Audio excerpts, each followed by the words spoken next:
pay my respects to the land that I stand on, the Gadigal people, the elders past and present, and always do I remember the atrocities past and present. When Ray asked me in January, I living in Western Australia, if I would come to the Hickey family, the TJ's tent, I said yes, straight away, because I want to pay my condolences, my heartfelt respect to you, Gail, to your whole family, and to the grief and the suffering that I have seen in your family, but also in many, many other families across this country. I spent 30 years fighting racism, which I thought was a lived experience that I as a child grew up within. But I learned that my Aboriginal brothers and sisters have experienced racism in this country 1,000 times worse than anything I or my parents experienced it in our time, as I made my travels through many, many communities, whether in Western Queensland, whether in the Arnhem, Yolngu country, the Pilbara, the Kimberley, the Western and Central deserts. I've seen many social ills, but what I've seen is things have got worse than what they were 20 and 30 years ago in these communities. So all my academic work, my PhD research is what I never thought could have been in Australian deaths in custody, because in this country we have horrific rates of deaths in custody compared to the rest of the world and to countries of our equivalent social wealth. But I follow something my father taught me as a little child, that if we can get it right for our Aboriginal brothers and sisters, stand alongside them and support them, we get the justice right for everybody.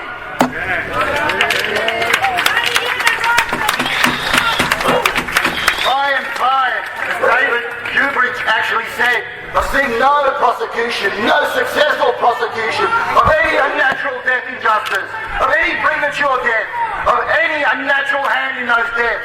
And to police officers, and I have family who are police officers, I say to the police, be as you want everyone else to be.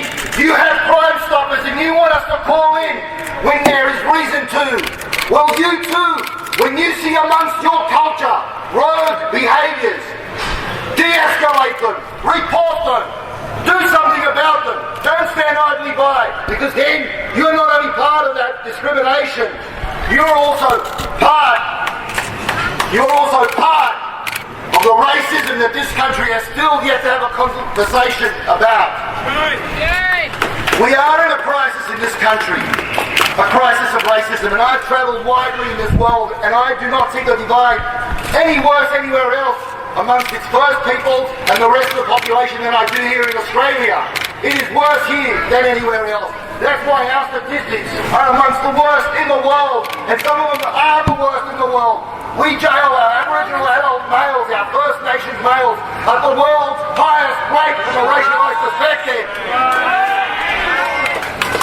We jail them in Western Australia 9 times the rate of apartheid South Africa in its last 10 years. And in Australia 6 times the apartheid rate. We jail Aboriginal adult males in West Australia at a higher rate than the mother of all jailers, the United States of its African American people. And then we say we're not a racist country. Of course we are. We need to unveil those layers. I'd like to close on a little bit of something else that touches nearly every nuclear First Nations people's family, and that's the suicide crisis in this country. Yes. That did not exist 30 and 40 years ago, and is worse than what it was 20 and 10 and 5 years ago, and is getting worse every year. Between 2001 to 2010, there were 996 reported suicides of Aboriginal and Torres Strait Islander people in this country.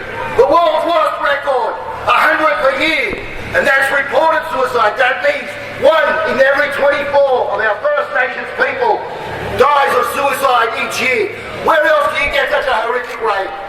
And in my own research, as a researcher, I say it is 1 in 12 to 1 in 16, because not all suicides are classified properly or reported, and coroners will attest to that.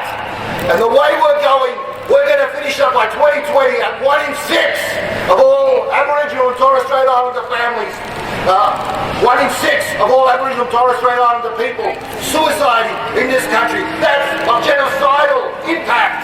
That's of a genocidal nature. It doesn't matter how I argue all this research to the government or how I sustain it with coverage.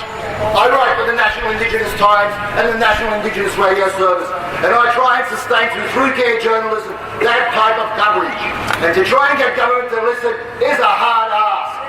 And it is only the few like David and some of the Greens that come out, Lee Rhiannon and others who come in support. But what we need is to keep this debate sustained, to go back to the Black Power movement, to get the marches out on the street, to sustain that, because it will happen nowhere else and no how else without a cultural shift, deaths in custody, imprisonment rates,